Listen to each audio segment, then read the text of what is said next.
Good morning, class. My name is Ajay Pandey. Today I am going to start the second chapter of Physics class 11th, Motion in a Straight Line. This is the second chapter. This chapter belongs to kinematics. Kinematics क्या है? Kinematics is a branch of physics in which we study about the motion of a body without considering the cause of motion. Without considering the cause of motion. हम kinematics में किसी भी वस्तु के motion की study करते हैं और ये कंसीडर नहीं करते हैं कि वो मोशन किस कारण से हो रही है, उस पर कौन सा फोर्स लग रहा है, किस तरह के फोर्स लग रहे हैं और जिस कारण से मोशन हो रही है उसको हम कंसीडर नहीं करते हैं। इसमें केवल हम स्टडी करते हैं कि वस्तु की मोशन कैसी है। तो इस सबसे पहले हम मोशन को समझते हैं। आपने काइनेमेटिक्स को समझा, study of motion, study of motion without considering the cause of motion. The cause of motion.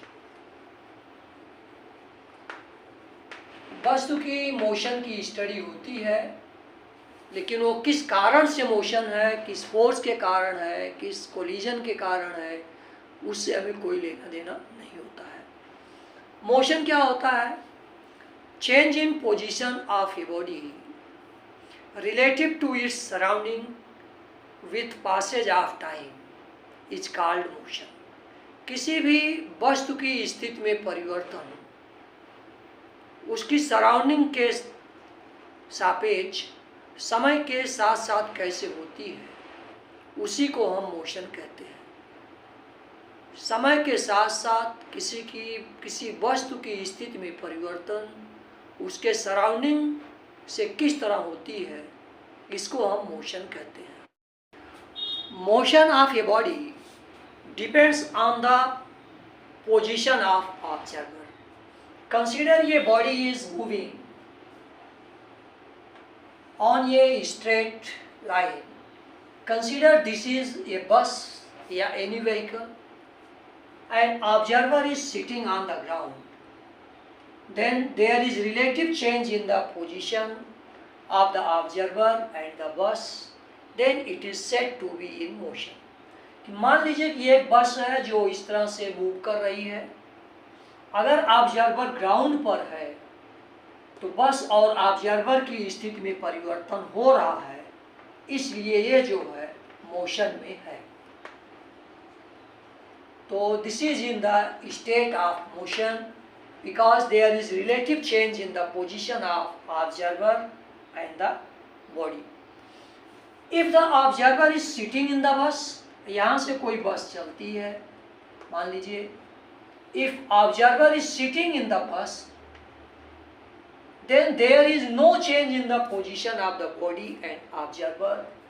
Therefore, it is not in motion. दोनों की स्थिति में कोई परिवर्तन नहीं होता है। ऑब्जर्वर के सापेक्ष वस्तु में कोई मोशन नहीं है।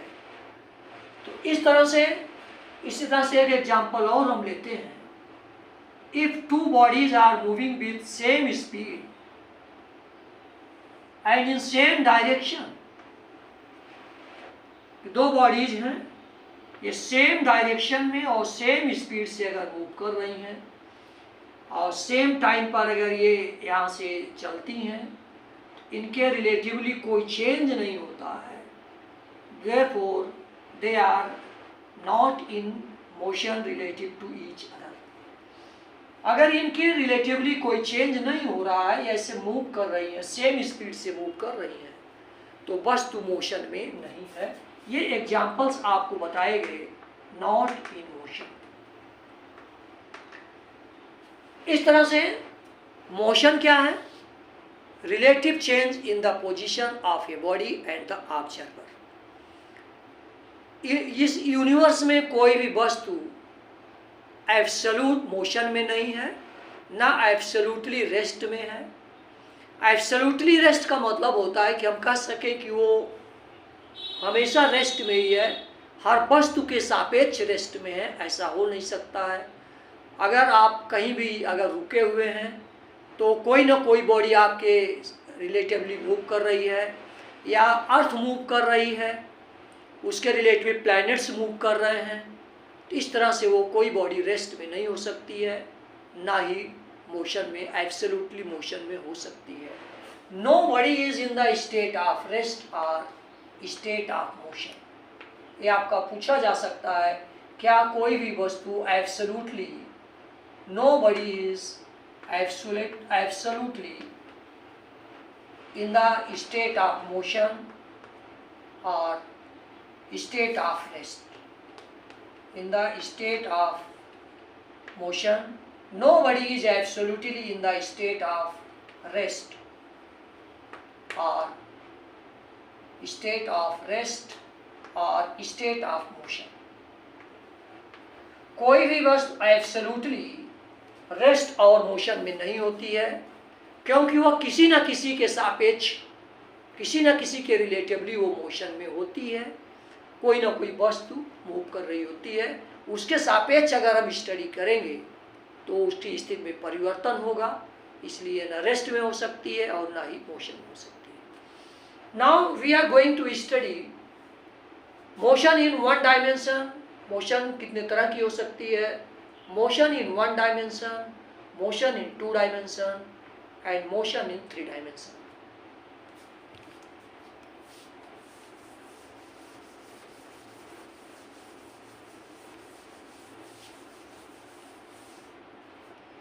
तो motion in 1 dimension,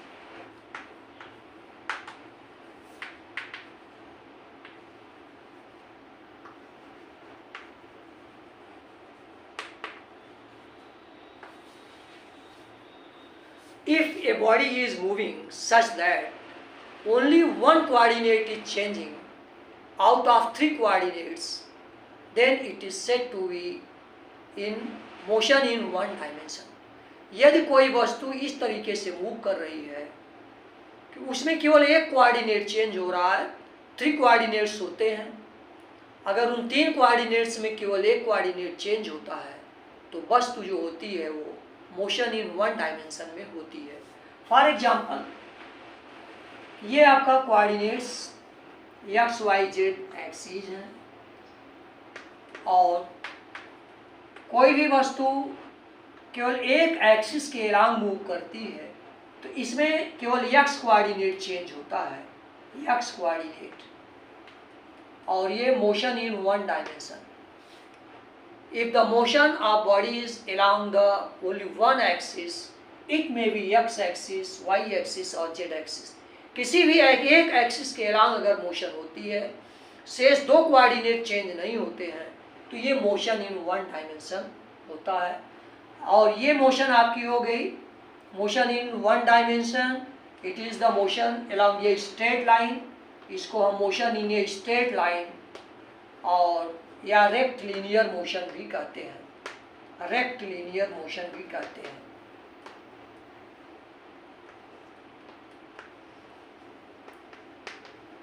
इस तरह से किसी भी वस्तु की मोशन इस प्रकार से हो कि उसमें केवल एक कोऑर्डिनेट चेंज हो, शेष 2 कोऑर्डिनेट चेंज ना हो, तो ये मोशन आपकी रेक्ट लीनियर मोशन या मोशन इन 1 डायमेंशन कहलाती है।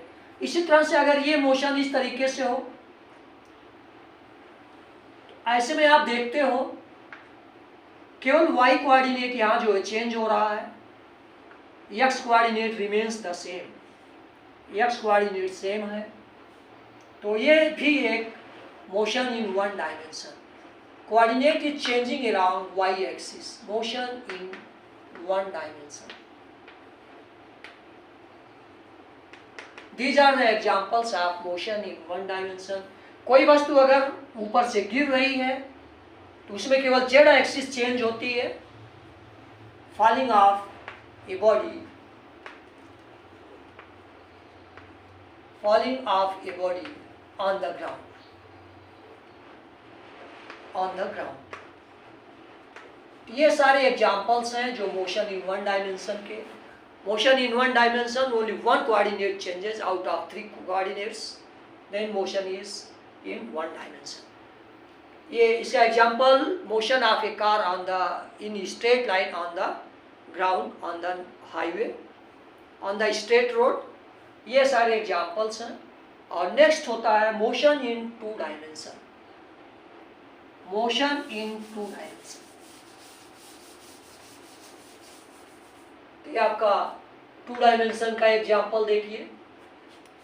If a body move in a plane, अभी तो केवल एक लाइन के अलाउंग मोशन हो रही थी। कोई भी वस्तु अगर किसी प्लेन में मूव करती है, प्लेन का मतलब आपका ग्राउंड भी हो सकता है, रोड भी हो सकती है, ये बोर्ड भी हो सकता है, ये प्लेन है, इसमें इस तरीके से मूव कर रही है कि इसमें 2 कोऑर्डिनेट चेंज हो। When 2 coordinates are changes out of 3 coordinates, then motion is said to be in 2 dimension. इसका एग्जाम्पल कोई भी वस्तु मान लो, या कार जिग जाए मोशन अगर करती है, पहले ऐसे जाए फिर इधर हो जाए, इस तरीके से। तो इस तरीके से आप देख रहे हो कि यहाँ x कोऑर्डिनेट आपका ये है, x कोऑर्डिनेट और y कोऑर्डिनेट। यहाँ पर आप देख रहे हैं कि x कोऑर्डिनेट ये हो गया आपका, इतना हो गया x कोऑर्डिनेट, और ये y कोऑर्डिनेट। यहाँ आप देख रहे हैं कि x और y 2 कोऑर्डिनेट चेंज हो रहे हैं। This is the example of motion in two dimension. If 2 coordinates are changes out of 3, for example motion of car, motion of car on the road, on the road in zigzag manner, in zigzag manner।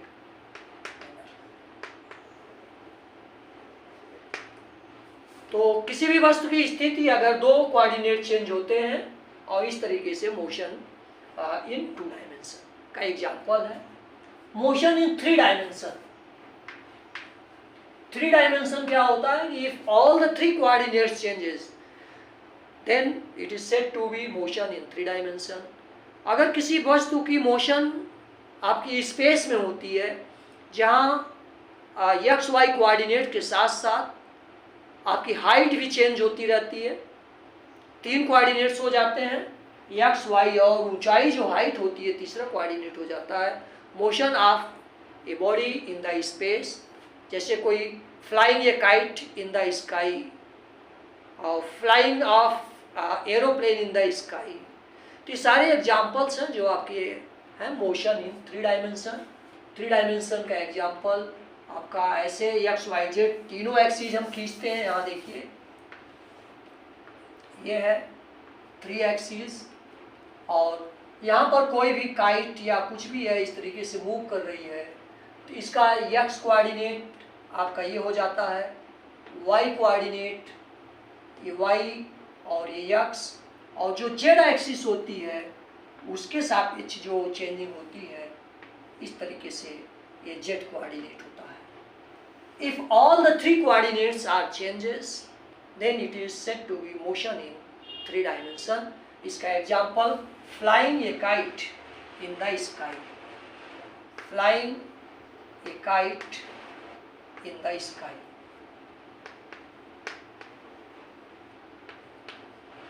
Aeroplane का example है flying bird in the sky, bird जो flying करती है, flying birds are the example of motion in 3 dimension. इसके बाद हम पढ़ते हैं कि डिस्टेंस क्या होती है और डिस्प्लेसमेंट क्या होता है।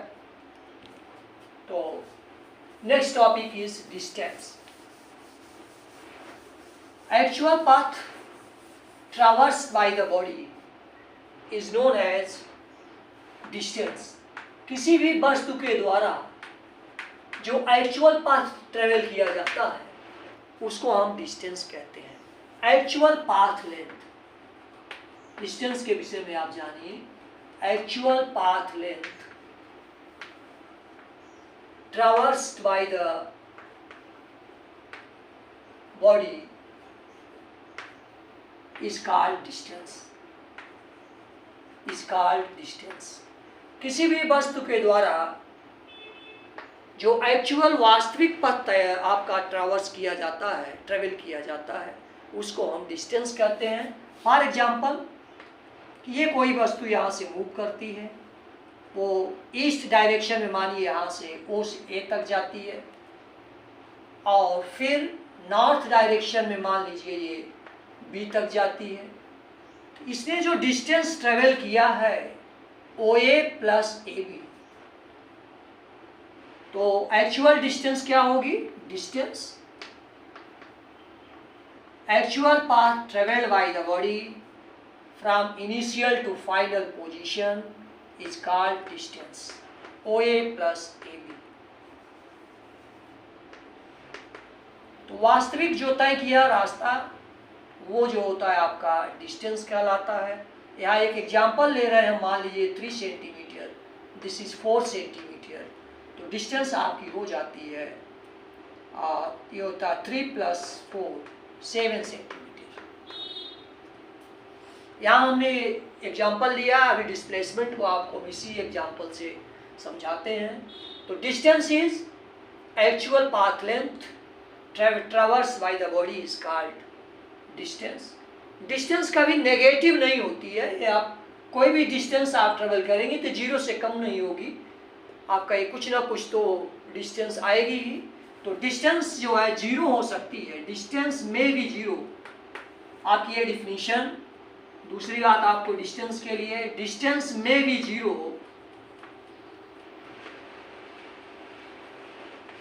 में भी 0 or positive, it's never be negative. 0 distance may be 0 or positive, it is never negative and never negative. Distance कभी नेगेटिव नहीं होती है, ये जो है पॉजिटिव या 0 हो सकती है। डिस्टेंस एक स्केलर क्वांटिटी होती है, ये स्केलर क्वांटिटी है, यहाँ डायरेक्शन की कोई ज़रूरत नहीं होती है। Quantity, it is a scalar quantity because it has only magnitude and not direction. और इसकी यूनिट जो होती है वो होती है मीटर और सेंटीमीटर। एमकेएस सिस्टम में मीटर, एमकेएस में इसकी यूनिट मीटर होती है, मीटर, और सीजीएस सिस्टम में इसकी यूनिट जो होती है सेंटीमीटर होती है। This is more about distance, actual path length, इसको हम जोड़ते हैं। ये 0 और पॉजिटिव होती है, हमेशा पॉजिटिव या 0 हो सकती है, लेकिन नेगेटिव नहीं हो सकती है। और ये स्केलर क्वांटिटी होती है, इसकी यूनिट। डिस्प्लेसमेंट क्या होता है इसको आप देखिए, यहीं लिख रहे हैं। Displacement, displacement is the shortest distance between initial and final position. किसी भी वस्तु की इनिशियल और फाइनल पोजीशन के बीच में जो शॉर्टेस्ट डिस्टेंस होती है उसी को हम डिस्प्लेसमेंट कहते हैं। डिस्प्लेसमेंट, जैसे ये एग्जांपल दिया गया कि यहाँ जो शॉर्टेस्ट डिस्टेंस होगी आपकी ये होगी ओबी, शॉर्टेस्ट डिस्टेंस। तो शॉर्टेस्ट डिस्टेंस आप यहाँ फाइंड आउट करोगे, इट इज ओबी। और ओबी आप कैसे फाइंड आउट करोगे? पाइथागोरस थ्योरम से जब आप फाइंड आउट करोगे ये हो जाता है √3 का स्क्वायर प्लस 4 का square, this is 9 plus 16, this is 25 and 5 centimetre. इस तरह से आप देख रहे हो कि आपकी डिस्टेंस जो है वो 7 है और शॉर्टेस्ट डिस्टेंस हमेशा एक कम आती है, इसको आप पाइथागोरस से ज्ञात किए हैं। तो displacement, distance is always greater than displacement. ये आपकी डिस्टेंस जो होती है वो डिस्प्लेसमेंट से हमेशा ज़्यादा होती है। एक ये भी आपका अंतर होता है। तो this is more about distance. Displacement is shortest distance between initial and final position. Displacement आपका नेगेटिव भी हो सकता है क्योंकि इसमें डायरेक्शन होती है। अगर वो जिस दिशा में मूव कर रहा है तो पॉजिटिव लेते हैं, अगर उसके अपोजिट डायरेक्शन में आता है तो जैसे ये आपका कोई बॉडी मूव कर रही है और फिर इस तरफ जाती है या इधर मुड़ती है, तो ये आपका पॉजिटिव और ये आपका नेगेटिव हो सकता है। डिस्प्लेसमेंट मे बी पॉजिटिव और negative and it is a vector quantity. दो तीन बातें हैं आपकी। It is a vector quantity and its unit is same unit metre MK system में और CGS सिस्टम में सेंटीमीटर होता है and displacement is smaller than distance. तो these are more about distance and displacement. Now we are going to study speed. Speed क्या होती है इसको देखते हैं। आप पहले भी पढ़ चुके हो। Rate of change of distance per unit time. Change in distance per unit time is known as speed. तो इस तरह से स्पीड किसी भी वस्तु द्वारा यूनिट टाइम में जो डिस्टेंस तय की जाती है उसको हम स्पीड कहते हैं। Distance travelled by a body in unit time is known as speed. किसी भी वस्तु द्वारा यूनिट टाइम में जितनी डिस्टेंस तय की जाती है उसको हम स्पीड कहते हैं और ये होता है टाइम से डिवाइड कर देते हैं। तो इस तरह से इसकी यूनिट अगर हम निकालते हैं तो ये होता है मीटर पर सेकंड MK सिस्टम में और सेंटीमीटर पर सेकंड होता है और CGS सिस्टम में। स्पीड के विषय में जाने। स्पीड ये स्केलर क्वांटिटी। स्पीड की डिफिनीशन है, यूनिट है और ये एक स्केलर क्वांटिटी होती है। इसके मेजरमेंट में डायरेक्शन की कोई ज़रूरत नहीं होती है। अब स्पीड कितनी तरह की होती है, टाइप्स ऑफ स्पीड। फर्स्ट है टाइप्स ऑफ स्पीड में uniform speed. If a body covers equal distance in equal interval of time, then it is known as uniform speed. Uniform speed क्या होती है? Uniform speed equal distance in equal interval of time. यदि कोई वस्तु समान समय में समान डिस्टेंस ट्रेवल करती है, equal distance in equal interval of time, उसको हम यूनिफॉर्म मोशन कहते हैं। In equal interval of time, ये सारी डिफिनीशंस आप पहले भी पढ़ चुके हैं। Interval of time, this is known as uniform speed. Similarly if a body travels unequal distance in equal interval of time, अगर समान समय में अलग अलग दूरियां अगर कोई वस्तु ट्रेवल करती है तो इसको हम कहते हैं non uniform motion. If a body covers unequal distance in equal interval of time, in equal interval of time, यदि कोई वस्तु असमान समय में असमान दूरियां, अलग अलग दूरियां एक ही समय में तय करती है तो उसको हम नॉन यूनिफॉर्म स्पीड कहते हैं, या इसको वेरिएबल स्पीड भी हम कहते हैं। इसके बाद है एवरेज स्पीड।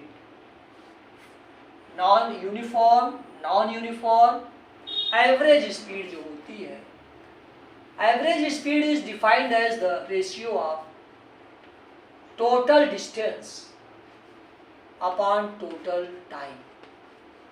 टोटल डिस्टेंस को हम टोटल टाइम से डिवाइड करते हैं तो ये आपका आता है average speed, total time.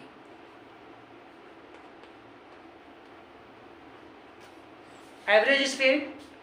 Next है इंस्टेंटेनियस स्पीड। ये आप थोड़ा ध्यान से पढ़ेंगे।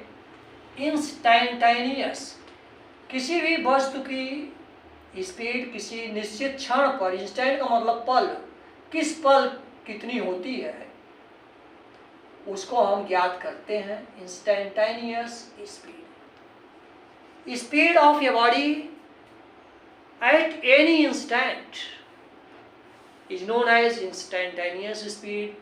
एवरेज स्पीड का मतलब कि आपने बहुत सारी दूरियां तय किया है तो उसकी स्पीड क्या है, टोटल डिस्टेंस को हम जोड़ करके टाइम से डिवाइड कर देते हैं। तो इंस्टेंटेनियस क्या होता है इसको देखिए।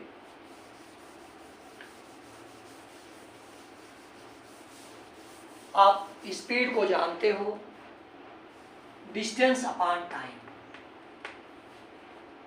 इक्वल टू, डिस्टेंस का मतलब हुआ कितना हमने डिस्टेंस ट्रेवल किया है, डेल एक्स, और टाइम को हम लिखते हैं time interval delta time. Del x का मतलब है कि कहाँ से कहाँ तक आपने डिस्टेंस ट्रेवल किया, कितने टाइम में। ये मान लीजिए आपका x1 है, x2 है, और ये t1 समय पर इतना, और ये इस तरीके से क्या हो जाता है, डिस्टेंस हम निकालते हैं x2 minus x1 upon t2 minus t1। मान लीजिए कोई वस्तु यहाँ से मूव करती है x1 से x2 तक, t1 टाइम पर इसकी पोजीशन x1 है और t2 पर इसकी पोजीशन x2 है। तो कितनी डिस्टेंस ट्रेवल होगी, डेल एक्स से लिखते हैं, चेंज इन डिस्टेंस, और ये आपका है टाइम। ये del x upon del t से लिखते हैं। इसकी मीनिंग आपके समझ में आया होगा। ये अंतर, डेल का मतलब होता है टाइम का इंटरवल। तो ये आपकी एवरेज स्पीड आएगी इस तरह से। लेकिन अगर किसी पल कहा जाए तो इस अंतराल को मान लो 5 सेकंड 10 सेकंड जो भी आता है, पल का मतलब होता है कि बहुत कम समय में किसी पल क्या स्थिति, अगर इसको 1 सेकंड 0 सेकंड मान ले हम, उस पल आपका आ जाएगी स्पीड। इसी टाइम को अगर बहुत कम कर दें, किसी क्षण आपकी क्या स्थिति है, उसमें आपकी क्या स्पीड है, इसको हम ऐसे लिखते हैं डेल्टा टी टेंड्स टू 0। ये चीज आप समझिए। 10 सेकंड की स्पीड है, 1 सेकंड की स्पीड करेंगे तो 1 लिख देंगे। 0.5 बहुत छोटा समय, पल मतलब किसी भी क्षण आपसे कहा जाए कि आपकी स्पीड क्या है, तो उस क्षण मतलब होता है कि 0.001 सेकंड, लगभग 0 का टाइम। तो इसलिए यहाँ लिखते हैं कि delta t tends to 0, delta x upon delta t, और ये लिमिट लगा देते हैं। इसी स्पीड को हम इंस्टेंटेनियस कहते हैं। Instantaneous speed. At speed of a moving body at any instant is known as instantaneous speed। Speed को नॉर्मली इस तरीके से ज्ञात किया जाता है, लेकिन इंस्टेंटेनियस स्पीड जब आप ज्ञात करते हो तो टाइम जो इंटरवल होता है वो किसी इंस्टेंट के लिया जाता है। इंस्टेंट का मतलब होता है टाइम t टेंड्स टू 0। तो इसको हम ऐसे भी लिखते हैं dx अपॉन dt। ये एक्स में टाइम के हिसाब से कैसे चेंजिंग हो रही है, इस डिफ्रेंशिएशन कहते हैं हम। डिफ्रेंशिएशन के लिए एक अलग वीडियो आपके लिए डाल देंगे, और ये आपको इस तरीके से ज्ञात करना होता है। इंस्टेंटेनियस स्पीड पर आपके न्यूमेरिकल्स भी हैं जिनको हम आपको सॉल्व कराते हैं। तो न्यूमेरिकल, ये आपका एक न्यूमेरिकल है जो सबसे पहले हमने एवरेज स्पीड पर आपको दिया है। ये car travels from A to B at a speed of 20 km per hour and returns at a speed of 30 km per hour. Find the average speed। कोई भी कार है जो किसी डिस्टेंस को ए से बी तक ट्रेवल करती है, ये 20 km/h की स्पीड से ट्रेवल करती है, और जब रिटर्न करती है तो ये थोड़ा तेज़ी आती है, 30 km/h की स्पीड से आती है। इसकी आपने फाइंड आउट करना है कि एवरेज स्पीड क्या है। तो एवरेज स्पीड का जो फार्मूला है, एवरेज स्पीड आपको अभी बताया गया, total distance upon total time, total distance upon total time. तो यहाँ पर डिस्टेंस आपको पता नहीं है, ये मान लेते हैं यक्स है, यक्स ये डिस्टेंस है यक्स। तो टोटल डिस्टेंस कितना हो जाएगी, यक्स जाएगी और यक्स रिटर्न भी आएगी, तो हो गया x plus x. Total time, time हमें नहीं पता है, स्पीड पता है, तो टाइम का फार्मूला आप जानते हो, distance upon speed, time distance upon speed. तो डिस्टेंस कितना है, जाने में यक्स है, और ये आपकी स्पीड यहाँ है 20, ये आप समझ लीजिए। इसको ऐसे भी आप लिख लीजिए x1 प्लस x2, जाने की डिस्टेंस और आने की डिस्टेंस, ये जाने का टाइम और ये लौटने का टाइम। तो x1 भी x, जाने का डिस्टेंस x है और रिटर्निंग की डिस्टेंस भी x है। जाने का टाइम t1 x/20, लौटने का टाइम क्या होगा, डिस्टेंस सेम है और टाइम आपकी स्पीड है 30। इसको हम सॉल्व करते हैं तो ये हो जाता है 2x अपॉन x, अगर कॉमन लेते हैं 1/20 प्लस 1/30, ये x से x कैंसिल हो जाता है।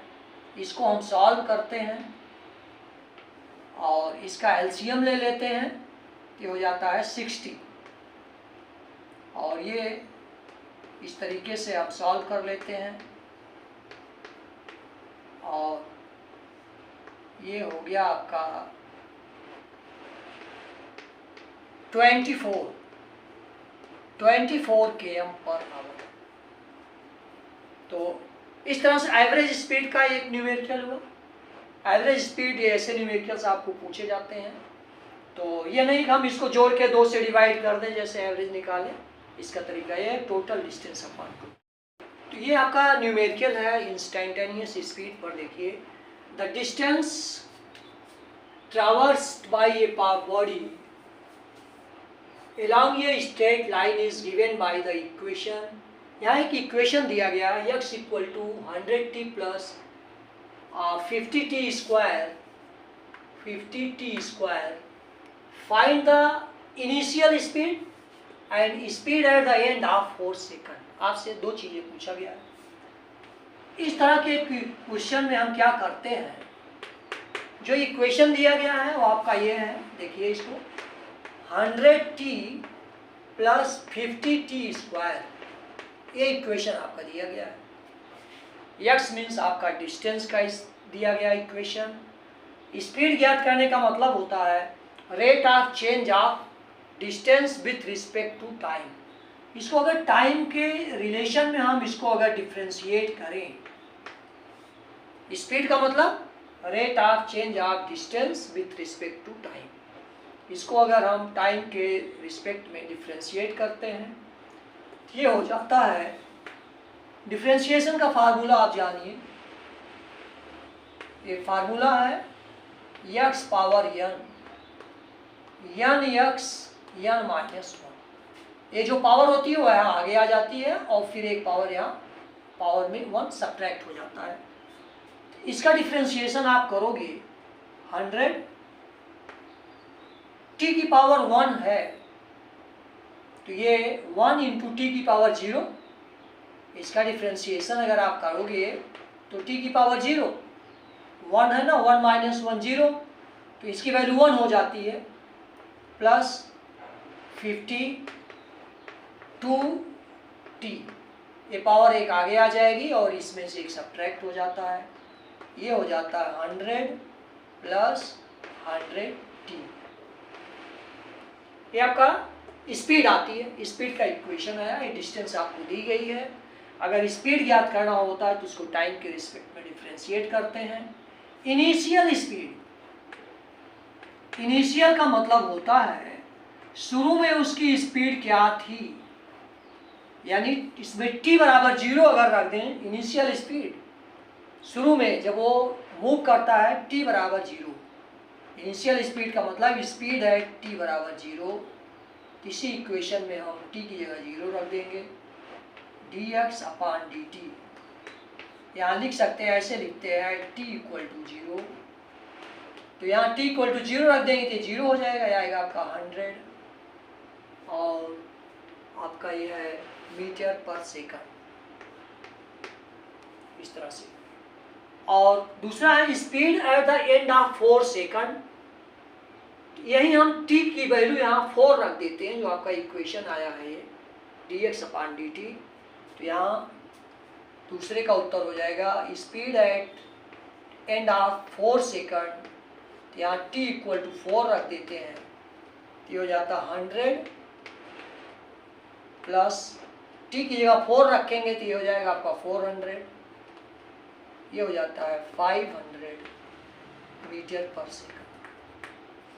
तो आपको 2 एग्जाम्पल बताए गए, एवरेज स्पीड कैसे ज्ञात करते हैं और इंस्टेंटेनियस स्पीड कैसे ज्ञात करते हैं।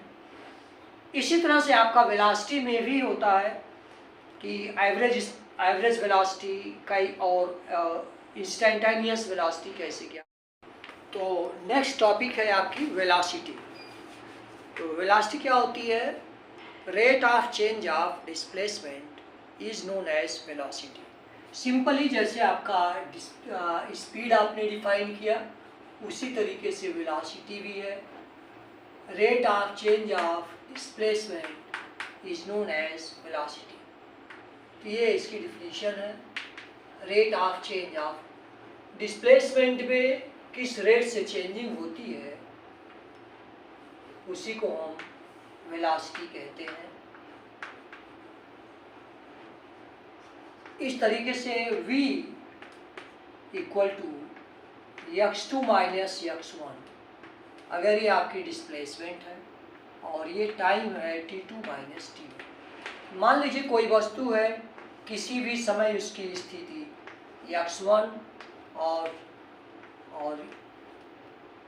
पोजीशन ऑफ ये particle at time t1 is x1 and at time t2 is x2।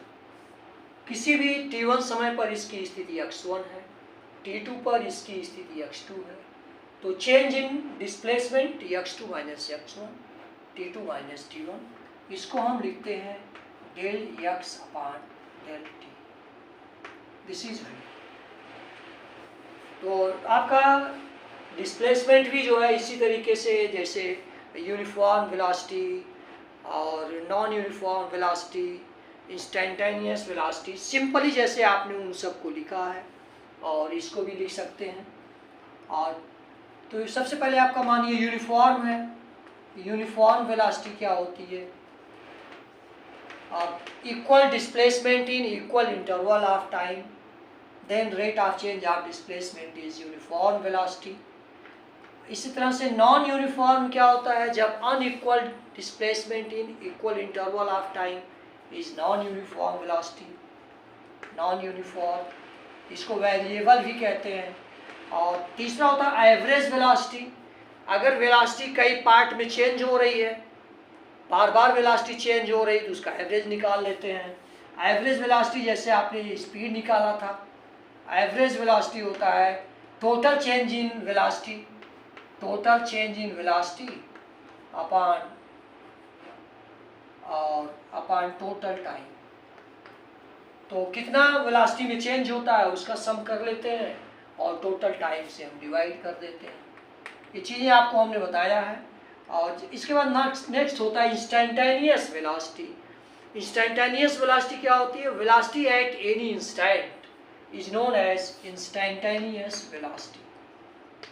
किसी भी पल, किसी भी क्षण वेलोसिटी कितनी होगी उसको हम इंस्टेंटेनियस वेलोसिटी कहते हैं। इसी में इंस्टेंट का मतलब होता है किसी क्षण, टाइम को बहुत कम कर देना, लगभग जीरो कर देना, जीरो से थोड़ा सा ज़्यादा हो, मतलब लगभग जीरो, इसीलिए इसको ऐसे लिखते हैं del t tends to zero. Time को जीरो कर देना किसी पल का मतलब यही होता है। एक इसकी लिमिट होती है, लिमिट लिखने का मतलब होता है लगभग जीरो है, ये जीरो नहीं है, इसी को हम इंस्टेंटेनियस वेलोसिटी कहते हैं और इसको dx/dt से लिखते हैं। इस तरह से वेलोसिटी आपकी कितने तरीके की होती है। वेलोसिटी एक वेक्टर क्वांटिटी है, वेलोसिटी एक वेक्टर क्वांटिटी है, इसमें डायरेक्शन और मैग्नीट्यूड दोनों की ज़रूरत होती है। ये आपकी जैसे डिस्प्लेसमेंट जीरो हो सकता है, पॉजिटिव नेगेटिव हो सकता है, उसी तरह से वेलोसिटी भी आपकी जीरो, पॉजिटिव और नेगेटिव हो सकती है। इसकी यूनिट जो होती है वो मीटर पर सेकंड होती है। तो this is more about velocity. इसके बाद आपका नेक्स्ट टॉपिक एक है एक्सीलरेशन, को भी हम यही ख़त्म करना चाहेंगे।